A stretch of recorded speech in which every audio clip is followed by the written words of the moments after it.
I would do monitoring sessions with judges and I'd get on the ice and they're like, we just want to see the quad. Are you telling me that nothing else matters?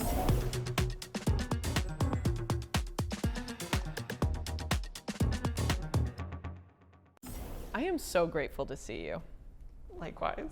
And you know how much I love your sport. And so oh my gosh. I'm honestly, Jason, like a little bit nervous because I know what you mean to your sport and I know how people identify with you. Like, do you know that you have that connection? You must. No, I absolutely just love this sport. I've been in it longer than I ever dreamed I would be. And my passion and drive to just continue on, you know, even in the future, whether it's competition or not, like to stay involved in skating, like this is, I don't know, it feels like home. It's my family, and I just am so grateful that the skating community has embraced me in a way. I've laughed about this, but your coaches are Brian Orser and Tracy Wilson, and I'm like, I get starstruck around them because I watched them on CBC when I was a kid. Yes.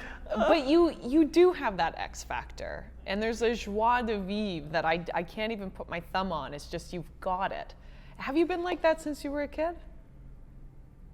I don't know. I guess it's not something I think about, or, you know, I think definitely there were times where people were like, oh my gosh, like, and maybe you have this when you're, you know, getting more involved in your sport in speed skating, that like people would tell you like you have what it takes, or like a lot of people would say like, for skating, I think because people are so fixated on timing and like, you kind of peak when you're a bit younger. Everyone always talked about like this window of opportunity. So growing up, it was always like, don't miss your window of opportunity. Or like, it would always be this added pressure of like, you have what it takes, don't miss your shot or your chance. And so in that sense, I think there was, I don't want to call it the pressure around me growing up, but there was those conversations that made me think like, do I have what I take? Do I have what it takes? Like, it was something that I loved and enjoyed, and I did a lot of sports growing up. But especially in skating, there was a little bit more of that aura of like, don't let this go to waste. You know, in a different way that the other sports didn't. Just because I loved sports in general, and I just was very competitive. You feel light. You look light. Like there's always a lightness to you. But yeah, I feel like it's a blank canvas and it's really exciting. And I think everyone is on the edge of their seat for Riverdance. Oh my gosh. Yes. Like what? That is the biggest, like that is a big headline in your sport, my dear. What's so fascinating, because I don't want to talk about any love-hate relationship with Riverdance, but I think what was very fascinating for me is it was kind of my breakout season, made my first Olympic team with that program, and then it was like everything I did after that, everyone compared it to Riverdance. And it was like everyone would talk to me about how amazing Riverdance was, and I was so excited and so flattered and so moved by people's excitement, and at the same time, I was like, I'm getting so much better. Like the programs that I'm doing are even more complex, or like the stories that I'm telling. And it almost felt like when actors like get like a pivotal role and then they're like known for that role. And like no matter what other roles they play, everyone goes back to like, but that one. And so there was a time in my career where I felt like I couldn't escape it. And then obviously this arc to come at it from 12, like, it's been 12 years, like looking back 12 years later, and the fact that people are still coming up to me talking about it, and like I've had so many different highs and lows throughout my career, and I'm just like, I realize how fortunate and how truly unique and like once in a lifetime of an experience that was, and the way that people gravitated towards it. And such a big reason of why I'm still competing is because of the fans, because of the sport, because of everyone who's been supporting me along the way, that I was like, there was something about it, bringing it back and doing it all these years later as like a love letter to the sport and as a thank you. that just, it felt right. And I have to be honest, we've tried to bring it back a few times throughout like there were other times where we like played around with it and it never felt right. It always felt manufactured. For whatever reason, this year we started working on it, and my choreographer and I looked at each other and we're like, oh my gosh, we're doing this. We're doing this. I love that you said, I've evolved as a skater, of course. I've evolved as a human, of course. That's beautiful. May I ask about coming out? Absolutely. Like, how are you feeling on the ice now that you're publicly out? Oh, do you know what? For me, I was so fortunate to grow up with such a loving and accepting family, and people around me, whether that was coaches, friends, other skaters. Like, I always was in such open, loving spaces where I felt like I never had to hide who I was. As I was figuring out my sexuality, I remember like trying to look at different people that were gay and being like, in my life, and being like, do I relate to you? And then I was like, wait, but I also relate to you, like, but I also relate to you. Like, there wasn't this like singular brushstroke that like defined that community. It was like everyone was so different and everyone was so uniquely themselves. And I think the representation was so much more vast. Even the way that it was presented in the media, there wasn't like this is the stereotype. It was like, there were so many versions that I saw. And it just allowed me to continue just down my own path to navigate that and figure it out. But as soon as I really felt confident in who I was and like kind of really assured of like, wow, like I'm gay, it was like, then I was ready to share it. When did you know you were gay? I like really emotionally connected with women, but the physical connection wasn't matching that emotional connection. And so there was a part of me that was like, is that just, I'm not really into it? Is it the person? And so like, I really wasn't sure. And my best friend actually was like, would you consider going out with a guy? And I was like, sure, like, I'll give it a go. Like, I was like, so like, good. So she set me up with someone. And like, I like went on, and that was kind of like my first experience. And just speaking about like how casual the coming out kind of for me story was, it was like I was on my way to this date with this guy and my sister called and she was like, I was talking to my sister and she's like, oh, what are you up to? I was like, I'm on my way to go on a date. And she was like, wait, with who? I was like, this guy. And she was like, no way. So it was like, I was like, I know. Emily set me up, my best friend. So I was like, so like that's really how casual that was. And when I told my parents that I was dating this guy, like when I like the relationship didn't last very long, but like during that like, you know, whatever month and a half where I was dating this guy, I was talking to my parents about it. And my mom's first reaction was like, I have been waiting 20 years to talk to you about it. She was like, all of my gay friends told me I couldn't come to you and ask you, like I had to wait for you to come to me and like, you know, express like who you were. You're making me like, blush so much. I want to meet your mom. Oh my God,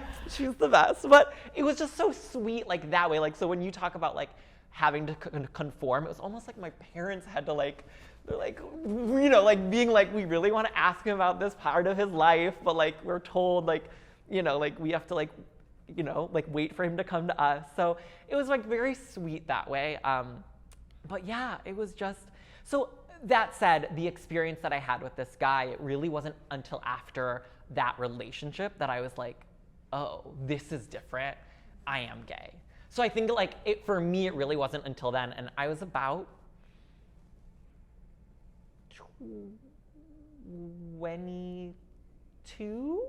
22-ish. So that would have been around Sochi.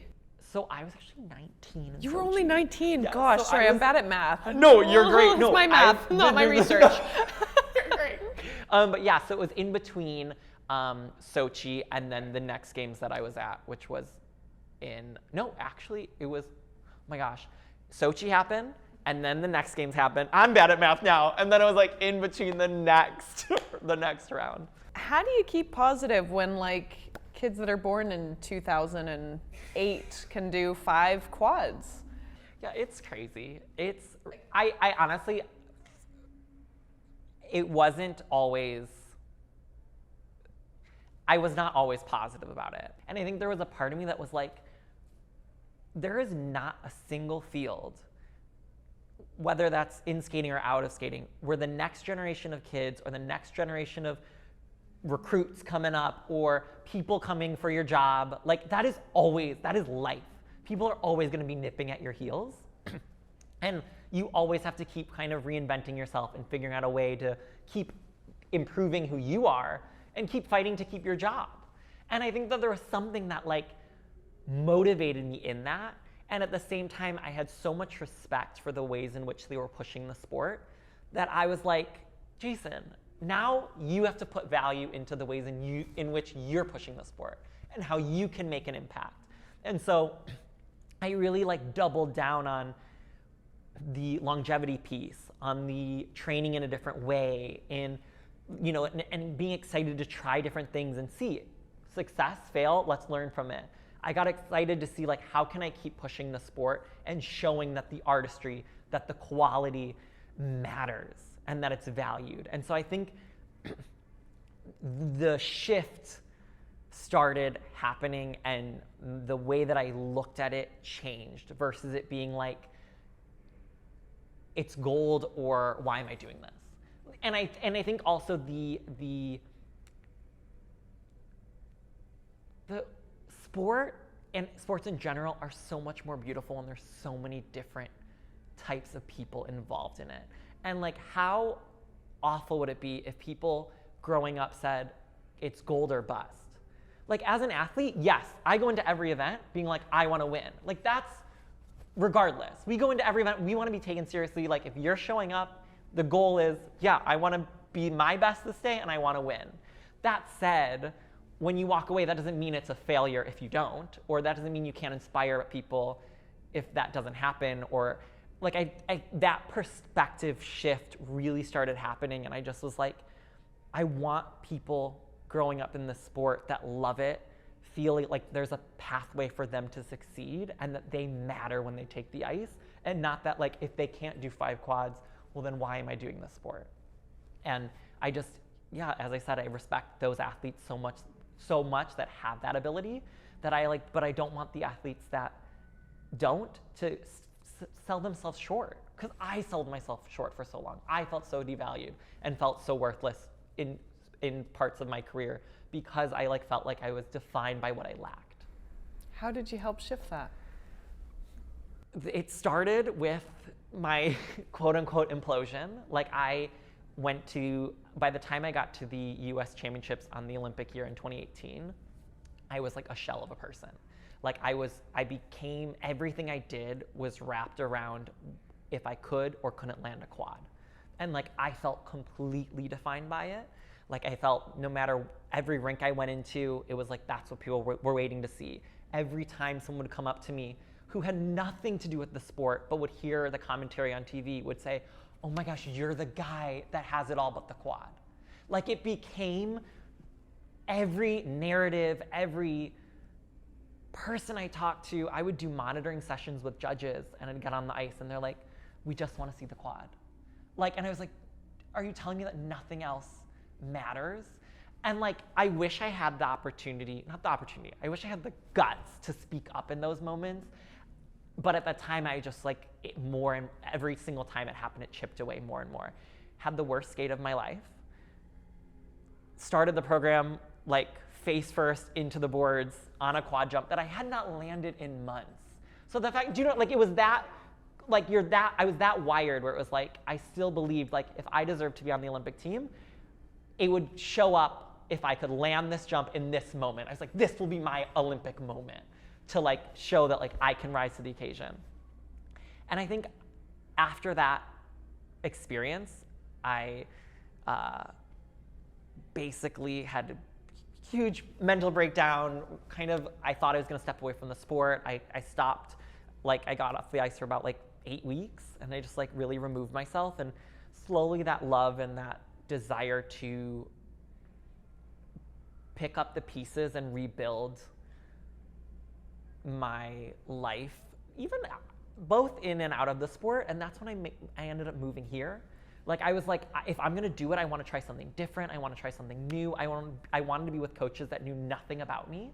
And I wanted to walk into a situation as like an adult. You know, I moved here when I was 23, so it was like I really wanted people to see me like from such a different perspective. And they didn't see the baggage that I was bringing. Like, it was just like a clean slate. And I cut my hair. Like I had a ponytail and I cut my hair. Like, it was just like a big transformative, like, I don't know where this will lead me, but I'm ready to try something new, and I didn't want to give up yet. And I just started slowly but surely picking the pieces together, and I made a promise to myself that I would never, ever let an element or one thing define me, who I was as a person and who I was as an athlete. That is so beautiful, and I hope you do know that you are an honorary Canadian. That was like a perfect transition. I was like, you do know that.